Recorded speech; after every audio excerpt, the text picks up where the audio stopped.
Hindari 7 hal ini agar terhindar hidup miskin. Inilah tips cara menghindari ancaman hidup miskin di masa depan. Jangan sampai kalian terjebak dengan hal-hal yang merugikan di masa yang akan datang. Menjadi kaya dan mapan adalah harapan banyak orang. Banyak hal yang dapat dilakukan ketika kemampuan finansial Anda memadai. Tidak hanya dapat mencukupi kebutuhan pribadi, Anda bahkan dapat membantu orang lain yang membutuhkan. Namun menjadi kaya dan mapan tidak semudah orang bercerita saat mencapainya. Banyak hal yang harus Anda lakukan untuk meraihnya. Salah satunya adalah dengan memulai dan menghindari kebiasaan-kebiasaan yang membuat Anda semakin jauh mencapai kemapanan secara finansial. Apa saja yang harus Anda hindari agar bisa cepat kaya? 1. Berutang. Berutang bukanlah hal yang salah bagi Anda yang mapan secara finansial. Apalagi jika Anda berutang untuk hal-hal produktif, seperti KPR atau modal usaha, karena hal-hal tersebut memang sulit dihindari. Beda halnya dengan utang yang tidak perlu, seperti utang kartu kredit. Banyak orang yang akhirnya terlilit utang kartu kredit yang akhirnya malah membuatnya kehilangan barang berharga.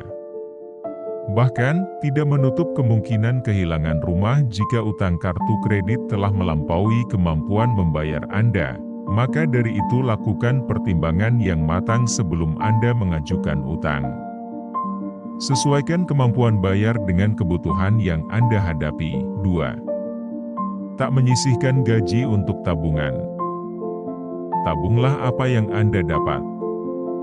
Cara lain menghargai usaha atau kerja kerasmu selama ini adalah dengan menyimpannya sebagian. Tahukah Anda, berbeda dengan kebiasaan masyarakat yang menabung uang sisa setiap bulannya. Orang-orang yang mapan dari segi finansial terbiasa menyisihkan sebagian besar uang untuk didapatnya, lalu menggunakan sisanya untuk kebutuhan sehari-hari. Mereka mampu menahan diri untuk tidak mengutak-atik dana simpanan mereka. Jadi ada baiknya jika Anda berlaku seperti kebanyakan orang-orang mapan secara finansial lainnya. 3. Sering membeli makan di luar. Alih-alih tidak mau repot dan membeli makan siang di luar, Anda malah menjadi lebih boros. Makan masakan rumah adalah salah satu cara yang dapat Anda lakukan. Selain lebih sehat, Anda bisa menyisihkan uang yang miliki untuk keperluan lain yang lebih penting. Untuk menghindari kebosanan dan mencegah Anda memesan makanan di restoran, cobalah membuat daftar menu mingguan. Segi positifnya adalah selain Anda dapat berhemat, Anda juga dapat mengasah kemampuan memasak serta kreativitas Anda dalam mengolah bahan masakan. 4. Membeli tanpa pertimbangan. Ini yang sering terjadi. Seringkali kita tidak dapat membedakan mana kebutuhan dan mana keinginan. Diskon yang besar seringkali menjadi godaan saat Anda berbelanja. Akhirnya membuat Anda seringkali mengeluarkan uang untuk sesuatu yang sebenarnya tidak Anda butuhkan. Pertimbangkan lagi sebelum membeli, apakah Anda benar-benar membutuhkan barang itu atau tidak. Belajar menahan diri untuk membeli barang-barang yang sebenarnya tidak Anda butuhkan. 5. Menggunakan ATM untuk berbelanja. Praktis. Alasan setiap orang lebih suka menggunakan kartu ATM dibandingkan dengan uang tunai. Namun seringkali hal ini pula yang membuat kita terlena membelanjakan tanpa memperhitungkan berapa banyak yang telah kita keluarkan. Lebih baik gunakanlah dana tunai untuk belanja.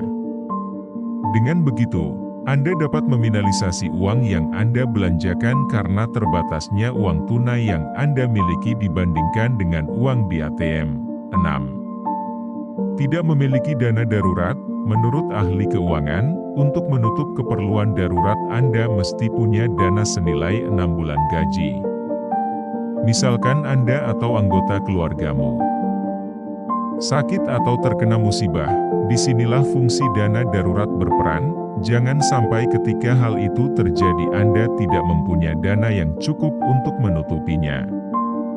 Walhasil, malah membuat Anda harus berutang. 7. Tidak mempunyai rencana keuangan yang matang. Sama seperti mencatat dan memiliki dana darurat, merencanakan keuangan secara matang akan membantu Anda mencapai apa yang Anda inginkan.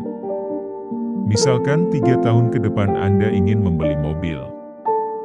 Dengan perencanaan uang yang matang, Anda akan tahu berapa alokasi dana yang Anda butuhkan setiap bulannya untuk dapat mencapainya.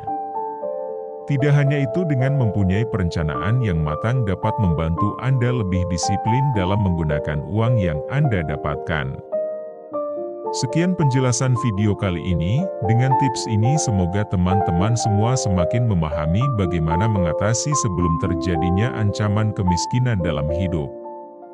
Saya doakan kalian selalu sukses dan menjadi orang kaya yang dermawan. Amin. Jangan lupa subscribe dan bagikan video ini ke sanak keluarga dan teman kalian di sosial media. Sampai ketemu di video selanjutnya.